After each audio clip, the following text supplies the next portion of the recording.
et bienvenue sur Radio Rosalie. Chaque mois, vous recevez votre bulletin de salaire et chaque mois, vous vous dites qu'il est vraiment incompréhensible. Entre les lignes compliquées, les sigles obscurs et les montants qui changent sans explication, c'est vrai qu'il est difficile de s'y retrouver. Et pourtant, comprendre sa fiche de paie, c'est essentiel. Pour repérer une erreur, vérifier ses droits, anticiper une évolution de salaire ou tout simplement savoir à quoi sert chaque prélèvement. Dans cet épisode, on va passer en revue les grandes lignes d'un bulletin de paye classique et surtout vous donner des repères simples pour mieux le lire sans jargon inutile ni prise de tête. Le bulletin de salaire peut ressembler à un document austère, mais il suit une structure relativement stable. Une fois qu'on comprend cette structure, tout devient plus lisible. Voici un passage en revue détaillé de chaque partie. Tout d'abord, on a l'en-tête du bulletin de paie. En haut de votre fiche, vous trouverez les informations dites administratives. Le nom de votre employeur, l'adresse de l'entreprise, son code SIRET, son code APE, NAF, etc. Il y a aussi votre nom, prénom, numéro de sécurité sociale, ainsi que l'intitulé de votre emploi, votre statut, si vous êtes cadre, non cadre, votre niveau de classification selon la convention collective. Il y a aussi du coup la période concernée par ce bulletin de paye, en général c'est un mois civil, et enfin la date de paiement du salaire. Ici, ce qu'il faut vérifier, c'est que votre statut est bien celui prévu par votre contrat, que le temps de travail indiqué correspond à la réalité, temps plein, temps partiel, ou alors le nombre d'heures effectuées, et que vous êtes bien rattaché à la bonne convention collective. Ensuite, il y a le salaire brut. Donc le brut, c'est la première somme marquante. C'est le montant total de ce que vous gagnez avant déduction des cotisations sociales. Il est donc composé de votre salaire de base, le plus souvent un taux horaire multiplié par le nombre d'heures travaillées, mais aussi des primes, soit l'ancienneté, la performance, le 13e mois, etc. Des heures supplémentaires, avec ou sans majoration, des indemnités comme le panier repas, l'indemnité de transport, etc. Et aussi les avantages en nature, le logement, le véhicule, les repas, qui sont considérés comme un élément de salaire.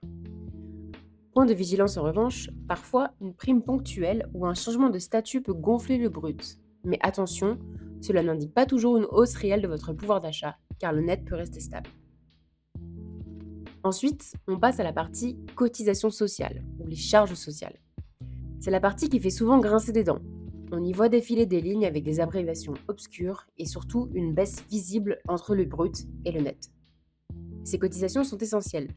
Elles financent la protection sociale, comme la retraite, la maladie, le chômage, les accidents du travail, la famille, la formation professionnelle. Et elles sont divisées en deux parties. La part salariale, qui est prélevée sur votre statut brut, et la part patronale, que l'employeur verse en plus. Elle ne figure pas toujours en détail, mais elle est souvent visible dans une rubrique à part. Ensuite, à quoi servent ces cotisations ? L'assurance maladie, ça sert à rembourser vos soins.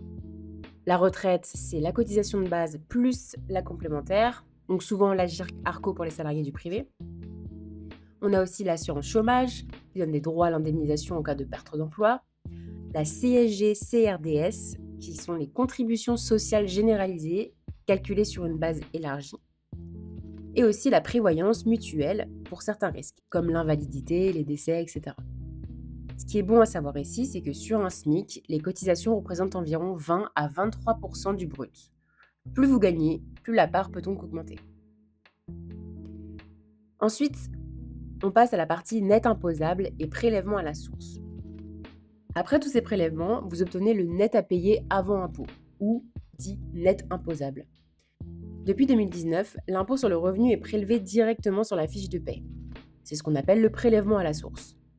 Il est calculé par l'administration fiscale en fonction du taux que vous avez choisi, qu'il soit personnalisé ou non. À noter ici, ce montant est visible sur une ligne dédiée après le net imposable. Et il peut varier d'un mois à l'autre si votre taux est ajusté ou si vos revenus fluctuent. Enfin, le net à payer, ou le net à verser. C'est la ligne qu'on va regarder en premier, puisque c'est celle qui indique ce que vous allez réellement recevoir sur votre compte bancaire.